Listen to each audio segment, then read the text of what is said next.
Congress party లీడర్లు ఢిల్లీలో జంతర్ మంతర్ కాడ చేస్తున్న దీక్షలు మొత్తం దొంగ దీక్షలట. అస్సాం పార్టీ వాళ్ళు తెలంగాణ పబ్లిక్ను మోసం చేసేందుకే హస్తినాపురంలో దీక్షలు చేస్తుర్రట.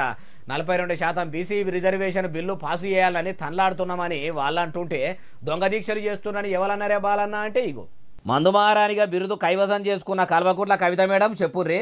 నిన్న మీరు చూసిండ్రు ధర్నా 72 గంటలు మేము తలపెట్టినటువంటి ధర్నాను ప్రభుత్వం చిన్న కుయుక్తితోని మరి కోర్టులో మాకు అనుగుణంగా తీర్పు రాకుండా 5 రోజులు వాళ్ళు టైం అడిగి క్యాన్సిల్ చేయడం జరిగింది.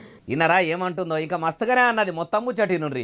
ఎందుకోసం క్యాన్సిల్ చేసిరంటే ఇవాళ అక్కడ ఢిల్లీలో కాంగ్రెస్ పార్టీ వాళ్ళు పెట్టినటువంటి ధర్నా కోసమే మా ధర్నాను బ్రేక్ చేసిరని చెప్పి మేము బలంగా నమ్ముతా ఉన్నాం. మేడం మరి కాంగ్రెస్ పార్టీ లీడర్లు అంతా కలిసి ఢిల్లీలో జంతర్ మంతర్ కాడ ధర్నా చేస్తున్నారు కదా, ఇంకేమైనా చేయాలంటారా? ఆ ముచ్చట కూడా చెప్పుర్రి.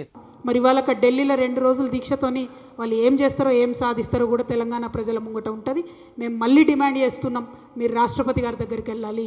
రాష్ట్రపతి గారు ఇంకా కూడా బీసీ బిల్లును తొక్కుపట్టే ప్రయత్నం చేస్తే మీరు సుప్రీంకోర్టుకు వెళ్ళాలి.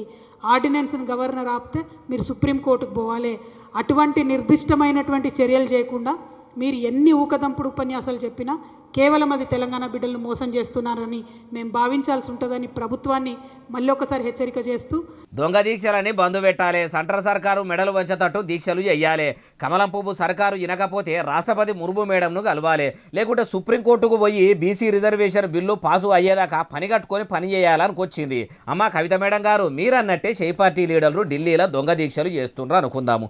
మరి దొరవారి ఆడబిడ్డ అయిన మీరు బీసీల మీద ప్రేమ ఒలకబోసుకుంటా మెడల పూలదండ వేసుకొని 72 గంటల దీక్ష చేస్తానని చెప్పిన దాన్ని కూడా ఏం దీక్ష అంటారు మేడం? దొంగ దీక్ష అంటారా? ఇంకేమంటారో మీరే చెప్పాలి. అయినా మీ బీఆర్ఎస్ 10 ఏళ్ల ఏలుబడిలా మీ బాపు పాలనగిరిల యాదికి రాని బీసీలు మలి సర్కారు ఏలుబడిలకు రాగానే యాదికొచ్చిర్రా?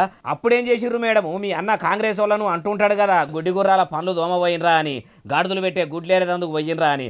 అప్పుడు అధికారంలో ఉన్నప్పుడు బీసీల గురించి ఆలోచించి ఇట్లా దీక్షలు చేయకుండా యాడికి పోయినరు? గుడ్డి గుర్రాల పనులు నిజంగానే దోమ పోయినరా? మీరేం సుధ పూసలు కాదు, కాంగ్రెస్ వాళ్ళు ఏం సొక్కమైన వాళ్ళు కాదు.